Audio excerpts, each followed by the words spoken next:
বিভিন্ন মত পথ থাকলেও পুরো বাংলাদেশ একটি পরিবার বললেন প্রধান উপদেষ্টা। সকল ধর্মের প্রতিনিধিদের সঙ্গে মতবিনিময়।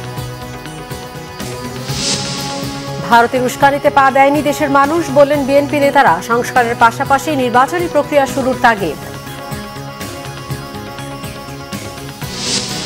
গণহত্যা নিয়ে শেখ হাসিনার বিদ্বেষমূলক বক্তব্য গণমাধ্যম ও সামাজিক যোগাযোগ মাধ্যমে প্রচার করা যাবে না, ট্রাইব্যুনালের নিষেধাজ্ঞা। মুজিবনগর সেচ উন্নয়ন প্রকল্পে 100 কোটি টাকা আত্মসাতের অভিযোগ। সাবেক 3 এমপির বিরুদ্ধে 1/3 কাজ সম্পন্ন দেখালেও বাস্তবে অস্তিত্বই নেই। দেখছিলেন ক্রাউন সিমেন্ট সংবাদ শিরোনাম। বাংলাদেশ বিরোধী প্রোপাগান্ডার বিরুদ্ধে জাতীয় ঐক্য প্রতিষ্ঠায় ধর্মীয় নেতাদের সাথে বৈঠকে বসেছেন অন্তর্বর্তীকালীন সরকারের প্রধান উপদেষ্টা অধ্যাপক মোহাম্মদ ইউনূস। রাজধানীর ফরেন সার্ভিস একাডেমিতে সব ধর্মের নেতাদের সাথে প্রধান উপদেষ্টার এই বৈঠক বিকেলে শুরু হয়েছে। প্রথমেই প্রধান উপদেষ্টা ধর্মীয় নেতাদের উদ্দেশ্যে সূচনা বক্তব্য রাখেন। দেশের বর্তমান পরিস্থিতিতে করণীয় সম্পর্কে ধর্মীয় নেতার কাছে পরামর্শ শোনেন প্রধান উপদেষ্টা। বৈঠকে সরকার পক্ষে প্রধান উপদেষ্টার পাশাপাশি বেশ কয়েকজন উপদেষ্টা রয়েছেন।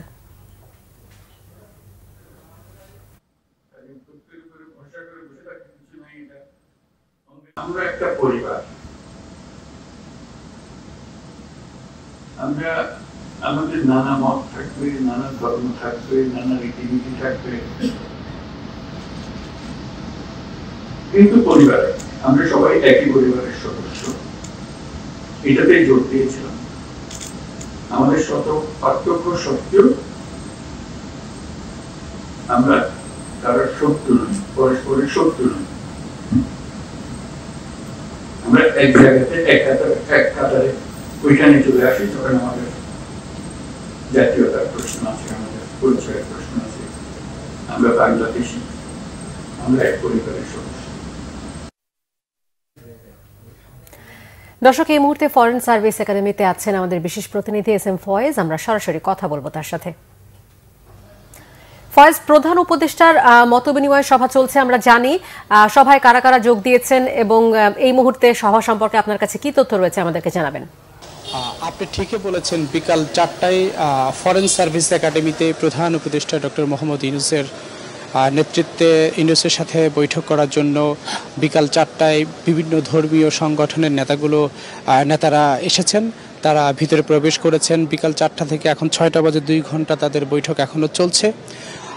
ভারতের যে গণমাধ্যম বাংলাদেশকে নিয়ে মিথ্যা গুজব যে রটাচ্ছে, সেগুলো নিয়ে কথা হচ্ছে।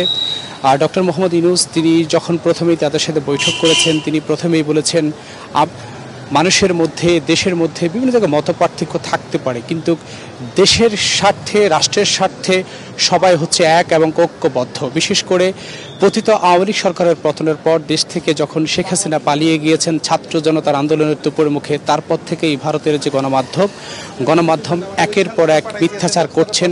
ধর্মীয় বিষয়ে একের পর এক মিথ্যাচার করে যাচ্ছেন। এই মিথ্যাচারের জবাব কিভাবে দেওয়া যায়, কিভাবে এটাকে প্রতিহত করা যায়, শুধুমাত্র টেলিভিশন নয়, তাদের যে গণমাধ্যমগুলো আছে সেই গণমাধ্যমগুলো যে সাংবাদিকতার যে ইথিক্স, ন্যূনতম যে ইথিক্স, সেটি তারা মানছেন না। তারা একেবারে একটি স্টিল ছবি দিয়ে, কোথাও একটি ভিডিও দিয়ে তারা নিজেদের মতো করে মন গড়া বক্তব্য দিচ্ছেন। এই বিষয়গুলো উঠে আসছে, যা সামাজিক যোগাযোগ মাধ্যমে ভাইরাল হচ্ছে। ধর্মীয় নেতারা বলছেন বা রাজনৈতিক দলের নেতাগুলো বলছেন যে ভিও বাণিজ্যের জন্য বা সাম্প্রদায়িক যে দাঙ্গা সেটি উস্কিয়ে দেওয়ার জন্য এই ধরনের কাজ ভারতীয় গণমাধ্যমগুলো করছেন। সেই বিষয়ে তারা একেবারে সবাই সচেতন, সতর্ক রয়েছে। আজকে 3য় দিনের মতো বৈঠক চলছে। এই বৈঠকে ধর্মীয় নেতারা অংশ নিয়েছেন। ধর্মীয় নেতা ছাড়াও বিভিন্ন যে উপাসক আছে তাদের আছেন, বিশেষ করে হিন্দু ধর্মালয়ের লোক আছেন, খ্রিস্টান, বৌদ্ধ, মুসলিম সব ধর্মের লোক এখানে বৈঠক করছেন। তারা বলছেন দেশের স্বার্থে, জনগণের স্বার্থে, রাষ্ট্রের স্বার্থে সবাই এক, ঐক্যবদ্ধ। এই ঐক্যবদ্ধভাবে যে দেশের বিরুদ্ধে যে অপপ্রচার চালাচ্ছে সেটাকে প্রতিহত করা হবে, যাতে করে বাংলাদেশকে নিয়ে কেউ কোনো ধরনের অপপ্রচার না করতে পারে। এই জন্য আজকে বৈঠক চলছে। এর আগে বিএনপির সাথে বৈঠক হয়েছিল। বিএনপির শীর্ষদলীয় নেতারা বলছেন দেশের স্বার্থে, জনগণের স্বার্থে সবাই এক। কোনো রাজনৈতিক দল বা কোনো নেতৃত্ব চান না যে বাংলাদেশ নিয়ে কেউ অপপ্রচার করুক। যেই অপপ্রচার করবে সেই অপপ্রচারের একেবারে উত্তম জবাব দেওয়া হবে। সেই জবাবটি কিভাবে দেওয়া হবে সেটি তারা প্রধান উপদেষ্টার সাথে শেয়ার করছেন। প্রধান উপদেষ্টা এও বলছেন বিভিন্ন বিষয়ে মতপার্থক্য থাকতে পারে, রাষ্ট্রের স্বার্থে, জনগণের স্বার্থে, সবার স্বার্থে আমরা ঐক্যবদ্ধভাবে কাজ করব। আমরা এই যে ধর্মীয় যে বিষয়গুলো আছে সেগুলো নিয়ে যদি কোনো ধরনের ভুল বা কোনো ধরনের সমস্যা থাকে সেটি আমরা আলোচনার মাধ্যমে সমাধান করতে পারবো। কিন্তু একটি দেশ একেবারে ইচ্ছাকৃতভাবে বাংলাদেশের পিছনে লেগে যেভাবে ধর্মীয় উস্কানি দিচ্ছেন বা যেভাবে দিচ্ছেন, এটি আসলে খুবই খারাপ একটি কাজ করছেন। তাদের বিষয়ে যে প্রতিবাদ করা হচ্ছে বা বিভিন্ন প্রেস রিলিজ দেওয়া হচ্ছে সেই বিষয়গুলো নিয়ে আলোচনা হচ্ছে। কিছুক্ষণ পরে যখন ধর্মীয় নেতারা বের হবেন প্রধান উপদেষ্টার সাথে কথা বলে, আমরা তখন গণমাধ্যম কর্মীরা বিস্তারিত বাংলা ভিশনের দর্শকদেরকে জানাতে পারবো যে আসলে কি নিয়ে বৈঠক হয়েছে, কেন, কি আসল বিষয়, সবকিছু নিয়ে আমরা তখন খোলাসা করে কথা বলতে পারবো। এ ছিল আমার কাছে এখানকার সবশেষ তথ্য। ধন্যবাদ। এস এম ফয়েজ জানাচ্ছিলেন ফরেন সার্ভিস একাডেমি থেকে। এবার নিজ স্ত্রীর ভারতীয় শাড়ি ছুঁড়ে ফেলে দিলেন বিএনপির সিনিয়র যুগ্ম মহাসচিব রুহুল কবির রিজভী। পরে সেই শাড়ি পোড়ানো হলো জাতীয় প্রেস ক্লাবের সামনে। এদিকে বিএনপির স্থায়ী কমিটির সদস্য ডক্টর আব্দুল মঈন খান বললেন, জনগণ তাদের ভোটের অধিকার চায়, তাই সংস্কারের পাশাপাশি নির্বাচনী প্রক্রিয়া শুরু করা জরুরি। রিপোর্ট করছেন সিকান্দার রেমান। পার্শ্ববর্তী দেশ যে আমাদের এখানে উস্কানি দিতে পারে, এটা গোটা জাতি ধরে ফেলেছে। আমাদের ঐক্য ইস্পাত কঠিন ঐক্য, এই ঐক্য কেউ ভাঙতে পারবে না। একটি পুরনো শাড়ি আমার বাসায় আমার স্ত্রীর ছিল, আমার স্ত্রী আমাকে দিয়েছে একটি শাড়ি, ইন্ডিয়ান শাড়ি আছে, আমি বলছি দিয়ে দাও, সে দিয়ে দিয়েছে। আমরা টাঙ্গাইলের শাড়ি পরবো, আমরা রাজশাহী সিল্ক পরবো, আমরা কুমিল্লার খদ্দর পরবো, আমরা ইয়ে করবো। বন্ধুরা আমার, এই সেই ইন্ডিয়ান শাড়ি, এই ইন্ডিয়ান স্ত্রী ছিল, সে নিজেই এই শাড়ি দিয়েছে। এইটা আজকে আপনাদের সামনে ছুঁড়ে ফেললাম।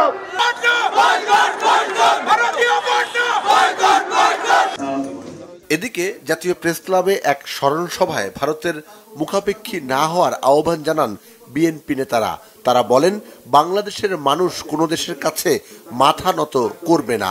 এ সময় জনগণের ভোটাধিকার নিয়ে কথা বলেন ডক্টর আব্দুল মঈন খান। আপনারা অবাক বিষয়ে লক্ষ্য করবেন, তৃণমূলের মানুষ খেতে পায় না, দুমুঠো কষ্ট করে রাতের খাবার জোগাড় করে।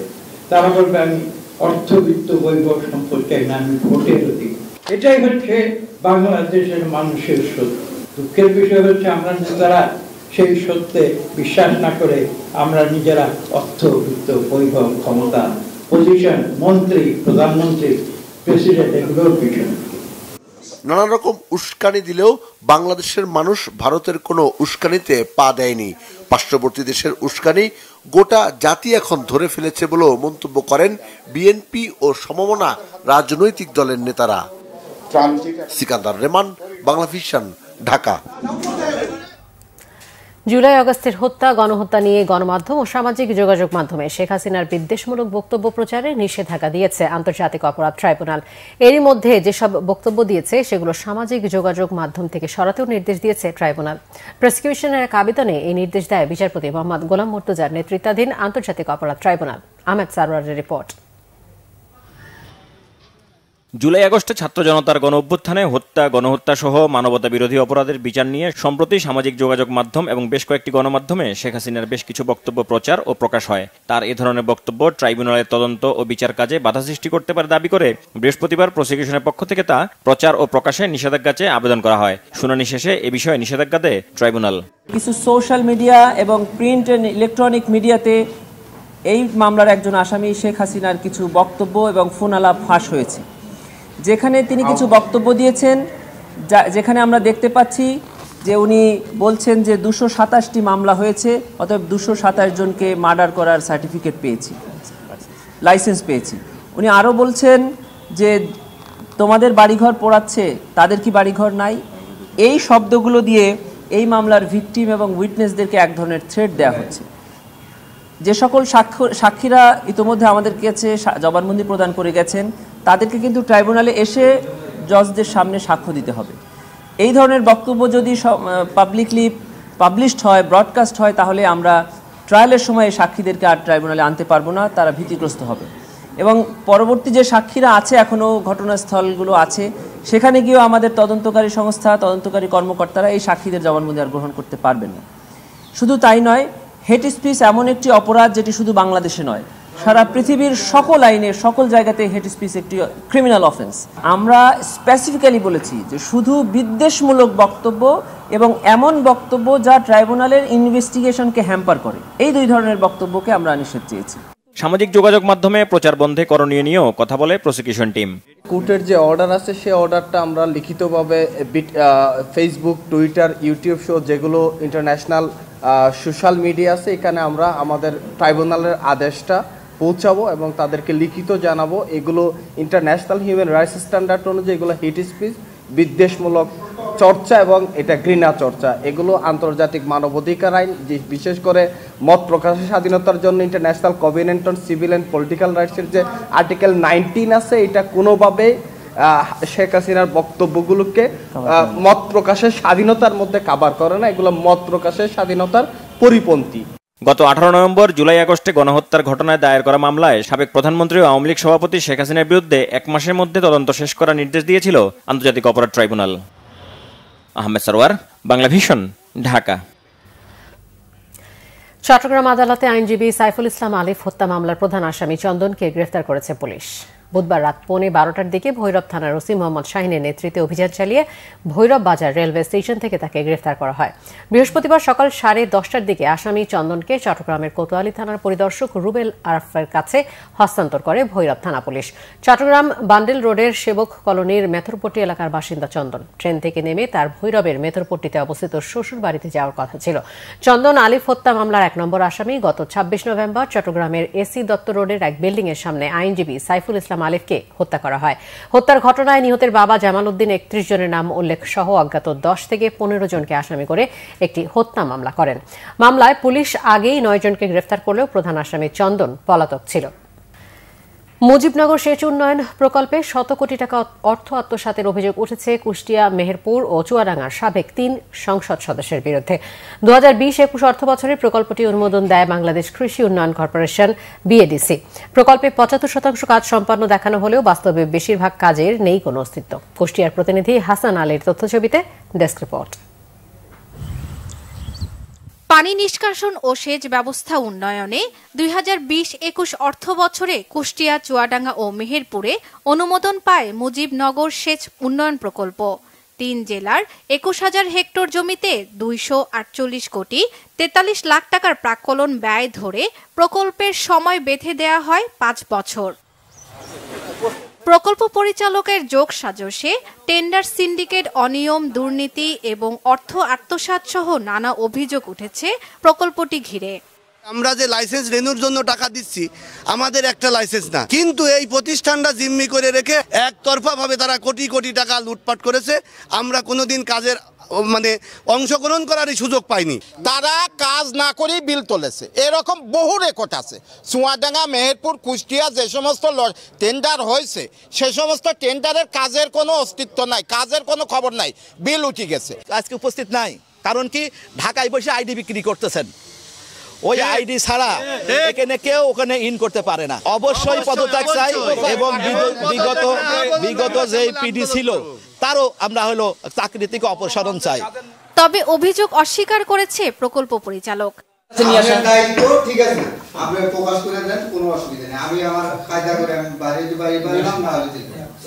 উনি যখন ছিল, উনি লায়াবেল ছিল, উনি ওনাকে আপনি এখনো আমি নাম্বার দিতে পারি, যোগাযোগ করে ই করতে পারেন, কোনো অসুবিধা নেই। কিন্তু ওনার ঘরে নিয়ে আমার মনে করেন আপনাকে আমি বক্তব্য দিলাম, ওনার এটা নেগেটিভ হলো, উনি তো আমার শেষ চালান।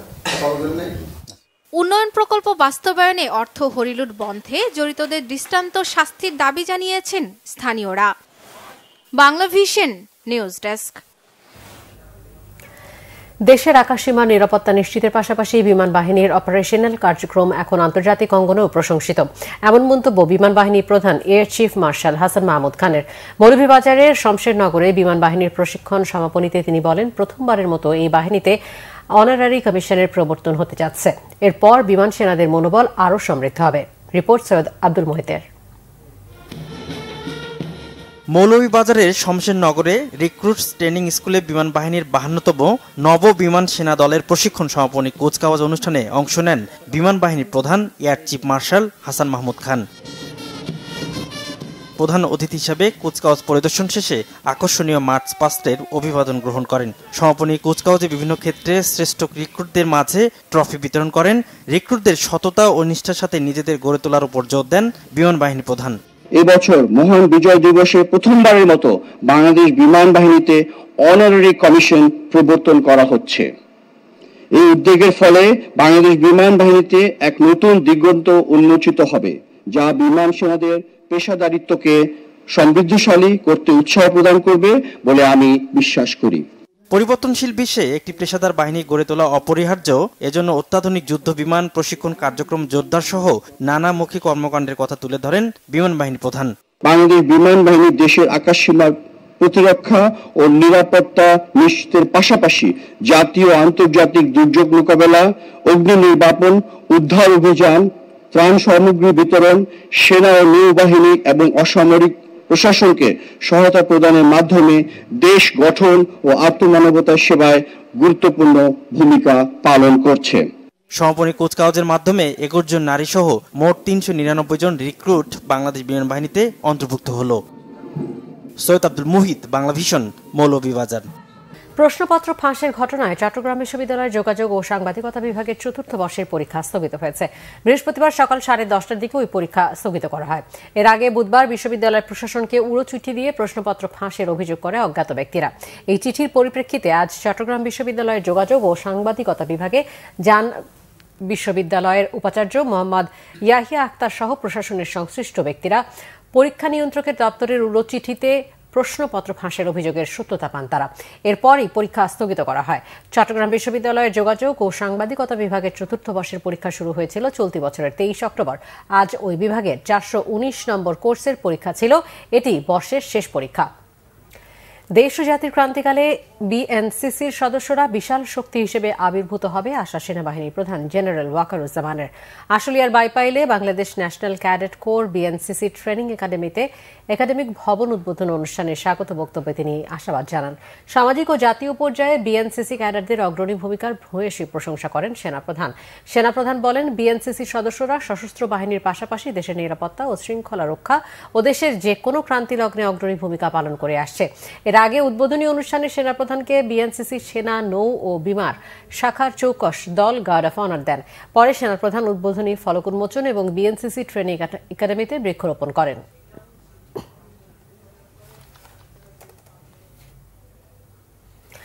কর্তৃপক্ষের অজান্তে ও খামখেয়ালিতে ঠাকুরগাঁওয়ে প্রতিনিয়ত বাড়ছে ব্যাটারি চালিত রিকশা ও 3 হুইলার সহ বিভিন্ন মোটরযান। এতে সৃষ্টি হচ্ছে যানজট, ভোগান্তি হচ্ছে মানুষের।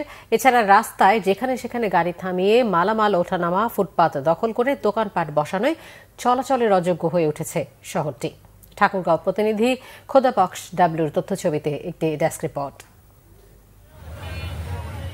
ঠাকুরগাঁওয়ে অতিরিক্ত যানবাহনে সৃষ্ট যানজটে চরম ভোগান্তিতে স্থানীয়রা।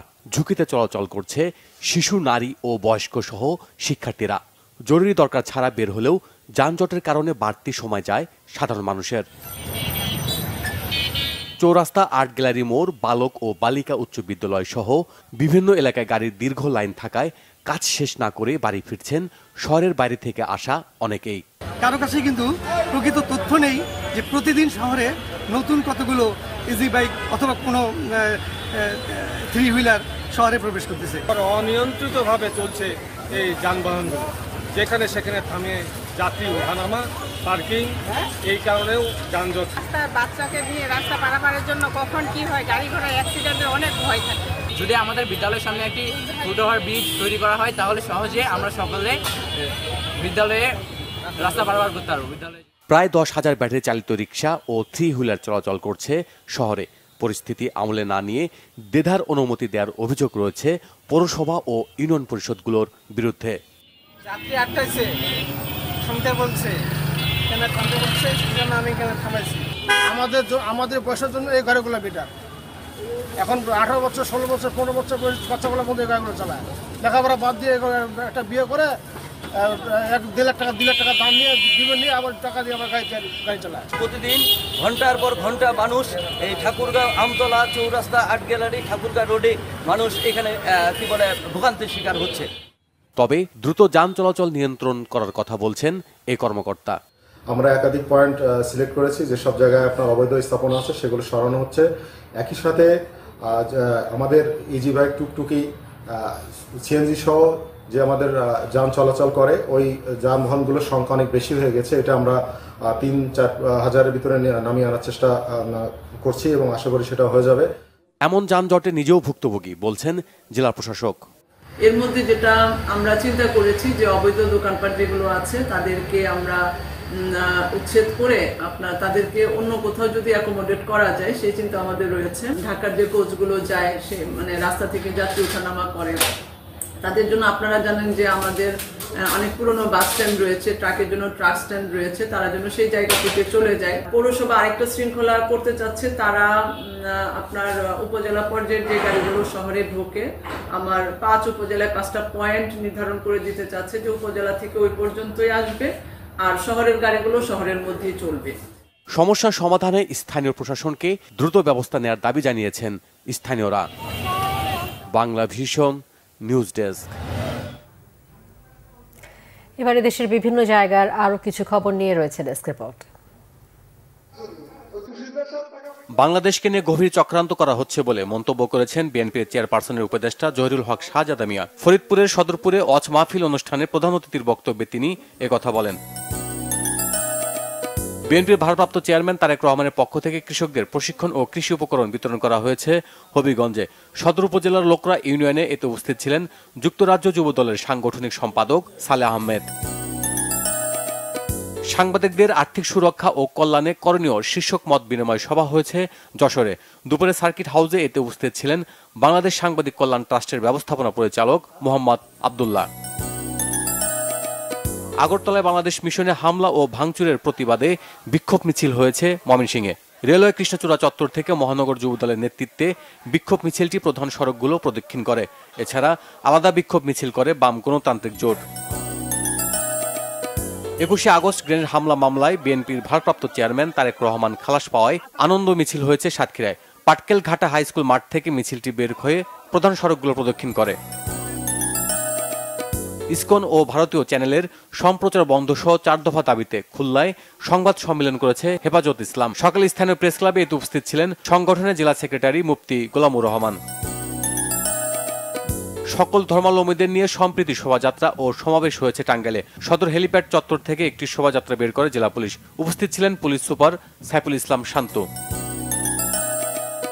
বাংলা ভিশনে পবিত্র কোরআনের আলো প্রতিযোগিতার অডিশন হয়েছে চাঁদপুরে। শহরের মাদ্রাসাতুল কোরআন আল ইসলামিয়ায় এতে অংশ নেন 55 জন প্রতিযোগী। আন্তঃ কলেজ খেলাধুলা ও ক্রীড়া প্রতিযোগিতা শুরু হয়েছে নরসিংদীতে। সকালে সরকারি কলেজ মাঠে খেলার উদ্বোধন করেন কলেজটির অধ্যক্ষ প্রফেসর মোশতাক আহমেদ ভূঁইয়া। মুন্সিগঞ্জে শীতার্তদের জন্য জেলা প্রশাসনের কাছে কম্বল হস্তান্তর করেছে বেসরকারি উন্নয়ন সংস্থা আশা। এই সময় উপস্থিত ছিলেন জেলা প্রশাসক ফাতেমাতুল জান্নাত। জন্ম ও মৃত্যু নিবন্ধন কার্যক্রম ত্বরান্বিত এবং টিসিবি কার্ড বিতরণ করা হয়েছে কক্সবাজারের ঈদগাঁওয়ে। জালালাবাদ ইউনিয়নে এতে উপস্থিত ছিলেন উপজেলা নির্বাহী অফিসার। ছাত্র জনতার আন্দোলনে গুলি চালানোর সাবেক ইউপি চেয়ারম্যানকে গ্রেপ্তারের দাবিতে মানববন্ধন ও বিক্ষোভ মিছিল হয়েছে সাভারে। রুস্তমপুর উচ্চ বিদ্যালয়ের সামনে এই কর্মসূচিতে অংশ নেন স্থানীয়রা। গ্রামীণ ঐতিহ্য ধরে রাখতে ঘোড়দৌড় প্রতিযোগিতা হয়েছে ঠাকুরগাঁয়ে। সদরের ফারাবাড়ি এতিমখানা মাঠে প্রতিযোগিতাটির আয়োজন করে সদর উপজেলার Akcha union BNP. Bangla vision news desk.